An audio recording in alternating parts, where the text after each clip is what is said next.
Excuse me sir. Sir signature.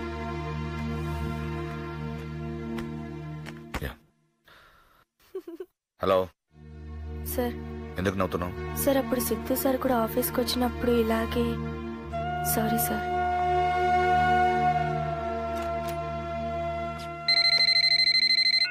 Hello sir, మీ వియంకుడు గారు line లో ఉన్నారు, కనెక్ట్ చేయమంటారా? బిజీ ఉన్న తర్వాత మాట్లాడతాను, చెప్పమ్మా. Okay sir. నానా, ఆ బిల్డింగ్ వర్క్ అంతా ఫినిష్ అయింది. పెయింట్స్ విషయం ఒకటే డిసైడ్ చేయాలి. ఇదేమో మనం ఎప్పుడు వాడేది, బాగానే ఉంటుంది. ఇదేమో మార్కెట్లో కొత్తగా వచ్చింది, క్లిక్ అయితే చాలా బాగుంటుంది. ఏది వేయాలో మీరు డిసైడ్ చేస్తే. రేపు డిసైడ్ చేద్దాంరా. రేపటి గురించి ఆలోచిస్తున్నారా? నాకు అలవాటైనట్టు వాడికి ఇంకా అలవాటు కాలేదు నాన్న. అయినా మీరు ఏది చేసినా మా మంచిగా చేస్తారు కదా.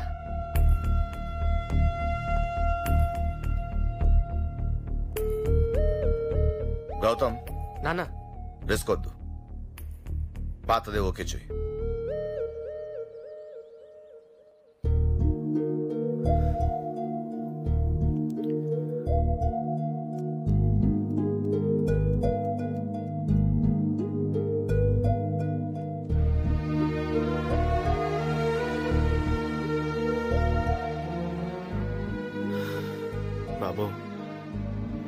బాబు గారు, నాన్నగారు పిలుస్తున్నారండి.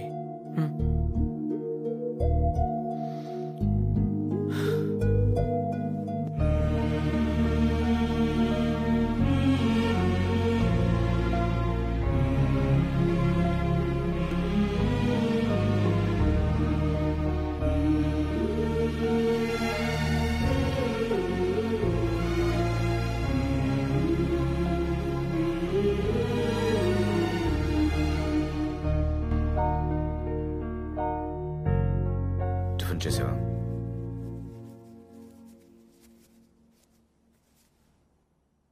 సిద్ధు, ఒక తండ్రిగా ఈ ఇంట్లో నేనేంటో అందరికీ తెలుసు. ఈ అరవింద్ అంటే నేను ఒక్కడినే కాదురా, మీరందరూ కలిస్తేనే ఈ అరవింద్. సిద్ధు అంటే కూడా నేను ఒక్కడినే కాదు కదా నాన్న. తెలుసు, అర్థం చేసుకున్నాను. తండ్రిగా మీ విషయంలో నేను ఎప్పుడు తప్పు చేయలేదు, చెయ్యను కూడా. అందుకే ఒక డిసిజన్కి వచ్చాను. నేను కూడా ఒక డిసిజన్ తీసుకున్నాను. చెప్పని. నాన్న, నేను చెప్పేది కూడా వినండి. నేను మాట్లాడుతున్నాను కదా నాన్న, please. Will you let me say what I want to say? నేను మాట్లాడొచ్చా అంకుల్? హాస్ని, ఒక నిమిషం ఉండు. నాన్న, నేను వీడు నాకు వద్దు అంకుల్, నేను వెళ్ళిపోతున్నా.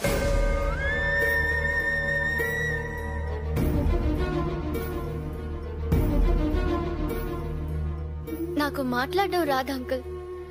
ఇప్పుడు కూడా మీరు మాట్లాడుతుంటే మధ్యలో వచ్చి డిస్టర్బ్ చేశాను. ఇది కరెక్టో కాదో కూడా నాకు తెలియదు.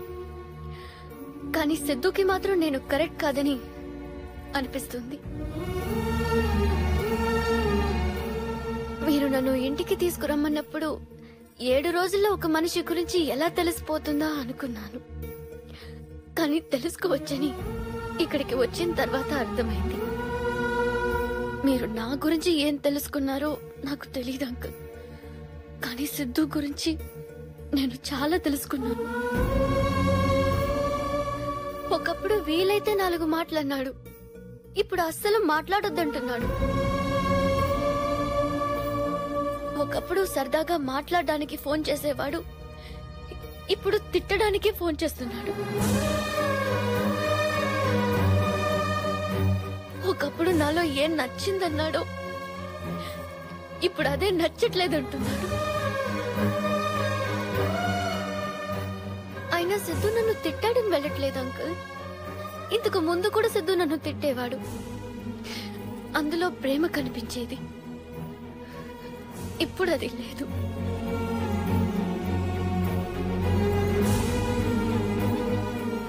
ఇంట్లో నేను ఒక్కదాన్ని ఉన్నప్పుడు కూడా ఎప్పుడూ ఒంటరిగా ఫీల్ అవ్వలేదు. కానీ ఇక్కడ నా చుట్టూ ఇంతమంది ఉన్నా ఒంటరిగా ఫీల్ అవుతున్నాను.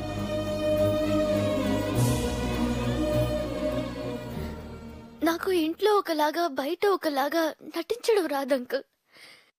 ఇక్కడుంటే లైఫ్ లాంగ్ నటించాల్సి వస్తుందేమోనని భయంతో వెళ్ళిపోతున్నాను. గెస్ట్ లాగా వచ్చాను, గెస్ట్ లాగే వెళ్ళిపోతున్నాను. మీలో ఎవరినైనా హర్ట్ చేసి ఉంటే క్షమించండి.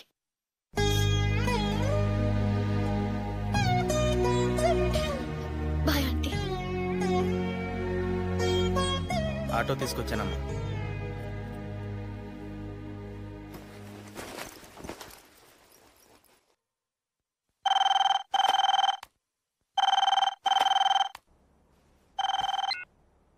హలో హలో బావగారు, నేను అమ్మయ్య 3 రోజుల నుంచి ట్రై చేస్తుంటే ఇప్పటికి దొరికారు. సారీనండి, వర్క్ టెన్షన్ లో ఉండి నేను మర్చిపోయాను. నాకు ఇక టెన్షన్ పెరిగిపోతుందండి. ఎంతైనా ఆడపిల్ల తండ్రిని కదా. పెళ్లి టైం దగ్గర పడుతోంది. ఏం చేయాలో ఎలా చేయాలో మాట్లాడుకోలేదు. ఒక్కసారి మాట్లాడుకుంటే బాగుంటుంది. అది నేను వచ్చేస్తానండి. 2 రోజులు నేనే వచ్చి కలుస్తానండి. I'm sorry. ఓకే బావగారు, ఉంటాను మరి. సరేనండి.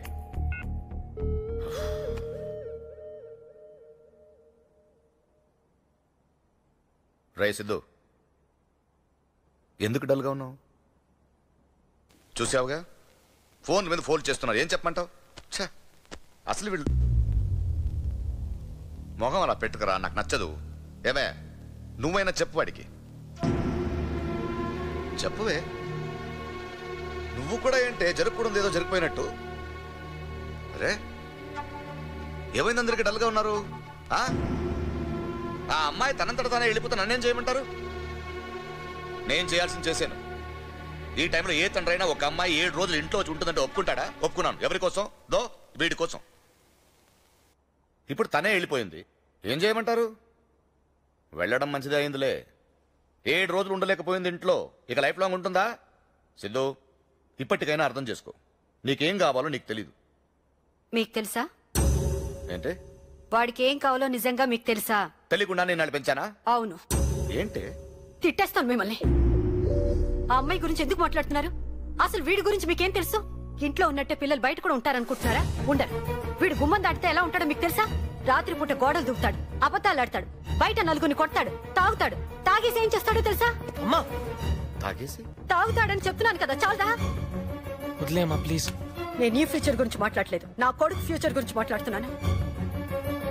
తప్పు చేసింది మీరు. నేనా? వాడంటారేమిటి? అమ్మా, ప్లీజ్. అలాగా నేను తప్పు నాన్న. చేశాను. ఆయన ఎందుకు బతిమలాడు? అమ్మా ప్లీజ్ అమ్మా, నేనే తప్పు చేశాను. రేపటి నుంచి ఆఫీస్కి వస్తాను, ఆ పెళ్లి చేసుకుంటాను. రే సిద్ధు, ఆగరా. ఏంట్రా ఇది? నేను తప్పు చేశానని తనంటోంది, నువ్వు తప్పు చేశానని చెప్పి నువ్వు వెళ్ళిపోతున్నావు. అసలు ఏం జరుగుతుంది ఇక్కడ? ఈ ఇంట్లో ప్రతి ఒక్కరికి ఏం కావాలో ఏమి ఇవ్వాలని ఆలోచిస్తుంటాను తప్ప, ఒక తండ్రిగా నా పిల్లలకి గొప్ప లైఫ్ ఇవ్వాలని ప్రతి క్షణం తపన పడుతుంటానే. అది తప్ప?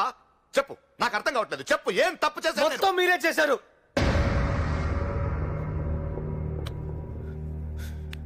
నేనా? మొత్తం మీరే చేశారు. చాలు నాన్న, చిన్నప్పటి నుంచి మీరు నాకు చేసింది చాలు. నేను కోల్పోయింది చాలు. ఇంకా వద్దు ప్లీజ్. ఏం కోల్పోయావురా? ఇంకా అర్థం కాలేదా మీకు? ఈ ఇంటికి వచ్చినప్పుడు హాసిని దగ్గర ఏముందో, వెళ్ళిపోయేటప్పుడు ఏం లేదో అదే నేను కోల్పోయింది.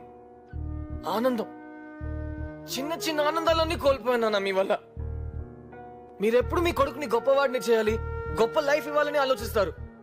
కానీ నాకేం కావాలో, నేనెలా ఉండాలనుకుంటున్నానో మీరు తెలుసుకోరు. రే, నీ గురించి నేనేం ఆలోచించినా 1000 సార్లు ఆలోచిస్తాను. అవును, 1000 సార్లు ఇది వాడికి బాగుంటుందని ఆలోచిస్తారే తప్ప ఒక్కసారి నాకు నచ్చుతుందని ఆలోచించారా? అడిగిన దానికన్నా ఎక్కువ ఇవ్వడంలో సాటిస్ఫాక్షన్ మీకు తెలుసు. కోరుకునేది దొరకపోతే ఉండే బాధ మీకు తెలియదు. నాకు తెలుసు. అసలు నాతో మాట్లాడితే కదా తెలిసేది నాకు ఏది ఇష్టమో ఏది కాదో అని. ఏదైనా ప్రాబ్లం ఉంటే నా ఫ్రెండ్స్ ని పిలిచి మాట్లాడతారు. నాతో మాట్లాడండి నానా, నా కళ్ళు చూసి చెప్పండి నానా, ఫ్రెండ్లీగా ఉండండి నానా. ఎరా, ఆ మాట నేను కదరా ఎప్పుడు చెప్తాను. చెప్తారు కానీ ఉండరు.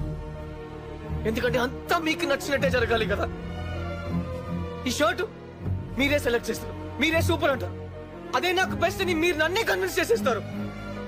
నాకు ఎలా ఉంటుందో తెలుసా? దాన్ని చింపి విసిరేసి నాకు నచ్చలేదు అని అరవాలనిపించేది. ఆఫీస్కి పంపిస్తారు. నేను వెళ్తా. అక్కడికి వెళ్ళే లోపు మీరే ఆ పనిని ఫినిష్ చేసేస్తారు. నవ్వుతున్నారు నన్ను చూసి అక్కడ ఆఫీస్లో. రే సిద్ధు, రానా కూర్చో, క్యారం బోర్డ్ ఆడదా అంటారు. నేనేదో ఆడాలనుకుంటాను, మీరు నన్ను గెలిపించాలనుకుంటారు. ఏ బ్లాక్ కొట్టు, వైట్ కొట్టు, ఏ క్వీన్ జాగ్రత్త నా చెయ్యి ఇలా పట్టుకుని. నా ఆట కూడా మీరే ఆడేస్తే నేనెందుకు నాన్న ఆడటం? చివరికి తిండెలా తినాలో కూడా మీరే నేర్పిస్తే కొంత దిగట్లేదు నాన్న.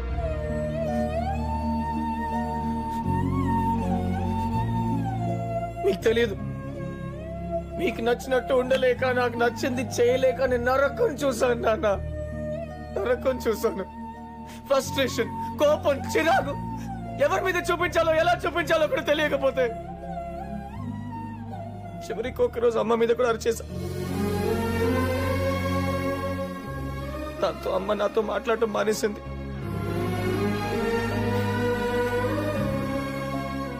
అసలు నేను ఎందుకు అలా ఉన్నానో అమ్మకే అర్థం కాకపోతే అమ్మాయికి ఎలా తెలుస్తుంది నాన్న?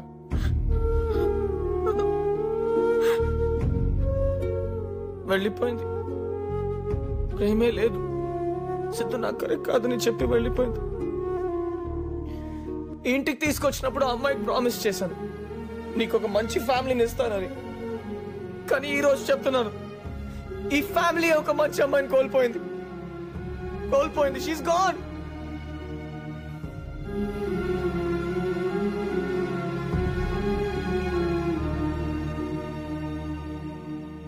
ఇప్పుడు నేను చేయాలి నాన్న? ఆ పెళ్లి చేసుకోవాలి, అంతే కదా? చేసుకుంటాను.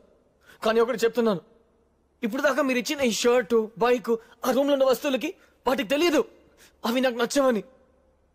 కానీ వచ్చేదో అమ్మాయి నాన్న. ఏదో ఒక రోజు తనకు తెలిసిపోద్ది కదా తను నాకు నచ్చలేదని. ఆ రోజు నా లైఫ్ స్పాయిల్ అందని మీరే బాధపడతారు.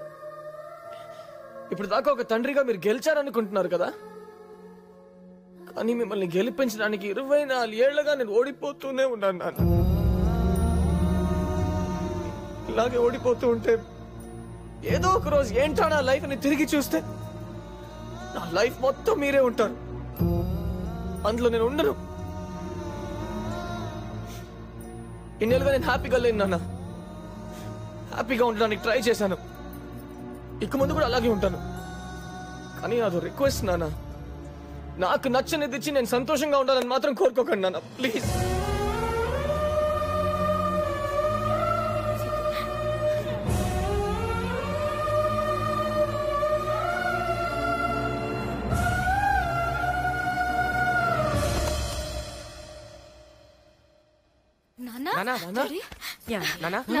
ఏమైందా? మీరందరూ హ్యాపీగా ఉన్నారని నేను ఆనందపడ్డాను, కానీ మీ ఆనందాన్ని తీసుకుని నేను హ్యాపీగా ఉన్నాను అనుకోలేదురా. తెలియదురా, తెలీదే నాకు.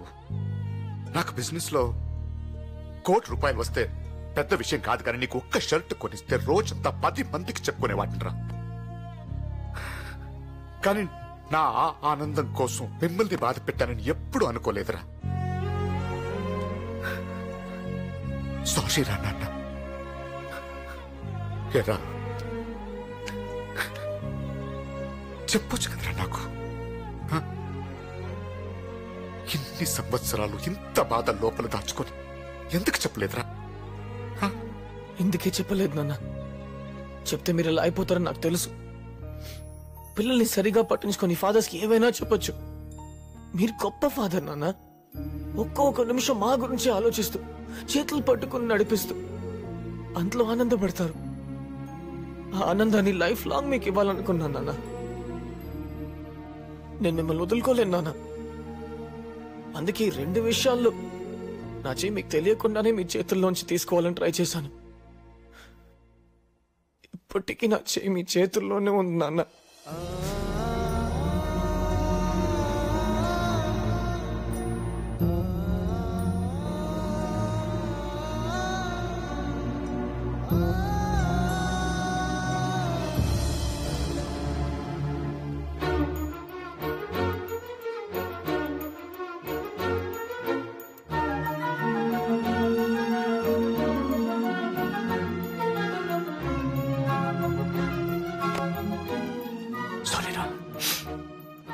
ఈ బాధంతా నా వల్లే కదా. నేనే తీరుస్తాను. ఎవరి కాలు మీద పడైనా ఈ పెళ్లి ఆపుదాం. నీ లైఫ్ నువ్వు హ్యాపీగా ఉంటావు. నాన్న వెళ్ళరా, నేను చూసుకుంటాను. వెళ్ళు. ఏమేవ్ ఈ శుభలేఖలకి కాస్త పసుపు కుంకుమ రాయండి. రావయ్యారా, ఎంగేజ్మెంట్ అయిన ఇన్నాళ్ళకైనా మా ఇంటికి వచ్చావు, చాలా సంతోషం. ఏమేవ్ ఎవరు వచ్చారు చూడు, కాఫీ పడరా. అలాగేనండి. ఇంట్లో అంతా కులాసా? హలో.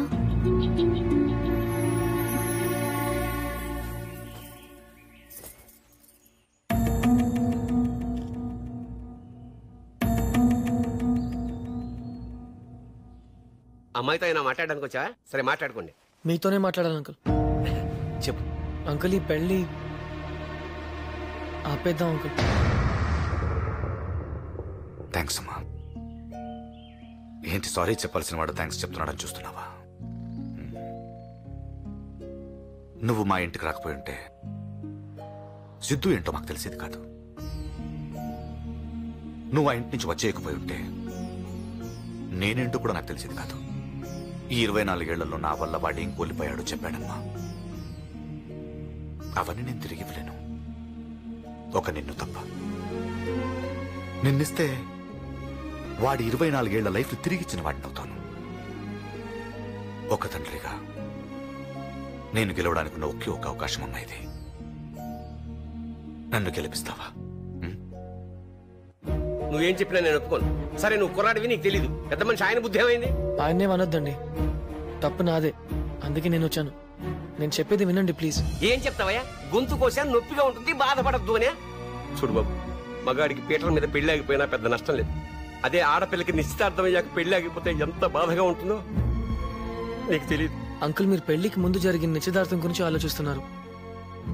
నేను పెళ్లి తర్వాత జీవితం గురించి మాట్లాడుతున్నాను. నిశ్చితార్థం కన్నా జీవితమే ఇంపార్టెంట్ కదా అంకుల్. అంకుల్ సుబ్బలక్ష్మికి నేను కరెక్ట్ కాదు. సుబ్బలక్ష్మి ఆ రోజు పెళ్లి చూపుల్లోనే నా గురించి చెప్పాలని, నీ గురించి తెలుసుకోవాలని ట్రై చేశాను. కానీ నువ్వు మాటకు ముందో నాన్నగారు, తర్వాతో నాన్నగారు తగిలించి మాట్లాడుతుంటే నువ్వు కూడా నాలాగే పెరిగావని అనిపించింది. ఈ పెళ్ళైతే మన ఇద్దరు హ్యాపీగా ఉండలేమనిపించింది. ఇది ఆ రోజే చెప్పాలి. ఇంత లేట్గా చెప్పడం తప్పే. I'm really sorry Subbalakshmi. ఆ రోజు నా గురించి మీ నాన్న చెప్పింది విని ఈ పెళ్లికి ఓకే చెప్పావు. ఈరోజు నా గురించి నేనే చెప్తున్నాను. ఇప్పుడు కూడా ఓకే చెప్తావా? అదేం చెప్తుందా ఈ చిన్నపిల్ల? అసలు దానికి ఏం తెలుసని? చెప్తాను నాన్న. ఒక్కసారి తప్పు చేసినందుకే మా నాన్నగారు కోప్పడ్డారు అంకుల్. ఇప్పుడు ఆయనకి మాట ఇచ్చాను, ఆయన ఏం చెప్తే అదే చేస్తానని. ఇన్నాళ్ళు మీరేం చెప్తే అదే చేశాను కదా నాన్న. ఈ ఒక్కసారి నన్ను చెప్పనివ్వండి. తను నన్ను పెళ్లి చేసుకుంటే నేను సంతోషంగా ఉండనని తనే చెప్తున్నాడు కదా నాన్న. ఇంకా ఏంటి నాన్న? వద్దు నాన్న, నాకు ఈ పెళ్ళొద్దు. అయినా తను వద్దంటే నాకింక పెళ్లి అవ్వదా? నాకేం తక్కువ నాన్న? అది కాదురా. ప్లీజ్ నాన్న, ఇంకేం మాట్లాడదు. ఇప్పుడు ఈ పెళ్లికి తను ఒప్పించినా నేను ఒప్పుకోను. థ్యాంక్స్ సిద్ధు, ఈ విషయం పెళ్లికి ముందైనా చెప్పినందుకు.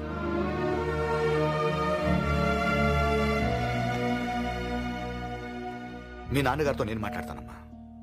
ఆయనకి కోపం రావడంలో తప్పులేదు. సిద్ధు నేను తీసుకొస్తానని చెప్పినప్పుడు నేను కూడా కోపడ్డాను. నీ గురించి తెలుసుకోవడానికి మేము రోడెక్కాలా అని. కానీ ఈరోజు ఆ మాట నిజమైంది. మా ఫ్యామిలీ అంతా ఈరోజు రోడ్డు మీద నిలబడింది నీకోసం. చూడు,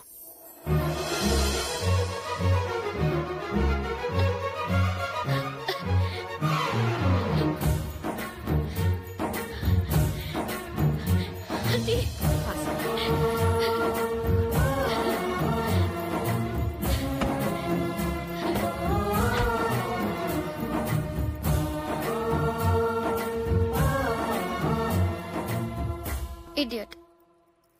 కనకరావు,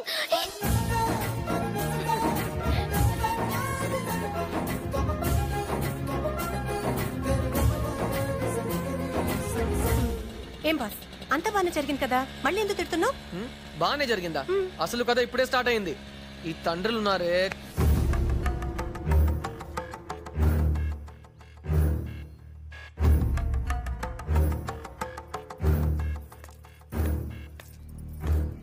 వారం రోజులు నా కూతుర్ని తీసుకెళ్లినందుకు మీ కుటుంబం మొత్తాన్ని ముక్కలు ముక్కలుగా నరికేద్దామన్నంత కోపం వచ్చింది. కానీ అదే కుటుంబం నా ఇంటి ముందు నా కూతురు కోసం నిలబడి ఉంటే నాకు ఆనందంగా ఉంది. నా పెంపకం మీద నాకు గర్వంగా కూడా ఉంది. అయినా నా కూతుర్ని మాత్రం నీ కొడుక్కివ్వను. ఏమండే, నేను కూడా నా కొడుకుని బాగానే పెంచాను. ఏంటి పెంచింది? నీ కొడుకు తాగేసి ఏం మాట్లాడతాడో నీకు తెలుసా?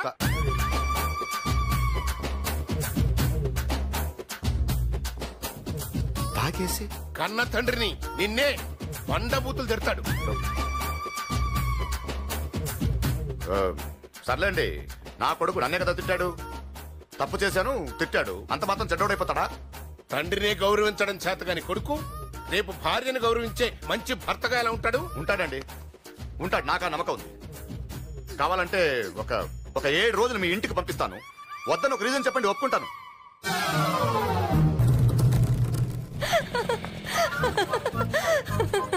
ఆ అమ్మాయి ఇంటికి వెళ్తున్నావా?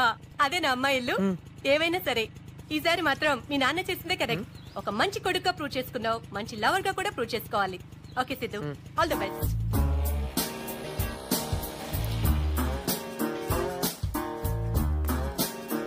మిస్టర్ కనకారావు,